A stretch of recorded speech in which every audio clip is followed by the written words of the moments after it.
മഹാത്മാഗാന്ധി സ്വപ്നം കണ്ടത് സ്വതന്ത്ര ഇന്ത്യ മാത്രമല്ല, വൃത്തിയുള്ളതും വികസിതവുമായ ഇന്ത്യ കൂടിയാണ്.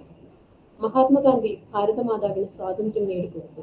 ഇനി രാജ്യം വൃത്തിയായും ശുചിയായും സൂക്ഷിച്ചുകൊണ്ട് ഭാരതമാതാവിനെ സേവിക്കേണ്ടത് നമ്മുടെ കടമയാണ്. രാജ്യത്തിന്റെ ശുചിത്വത്തിൽ ഞാൻ പ്രതിജ്ഞാബദ്ധയായിരിക്കുമെന്നും അതിനായി സമയം ചെലവഴിക്കുമെന്നും പ്രതിജ്ഞയെടുക്കുന്നു.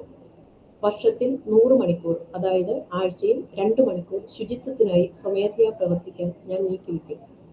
ഞാൻ അലക്ഷ്യമായി മാലിന്യം തള്ളുകയോ മറ്റുള്ളവരെ മാലിന്യം തള്ളാൻ അനുവദിക്കുകയോ ചെയ്യുകയില്ല.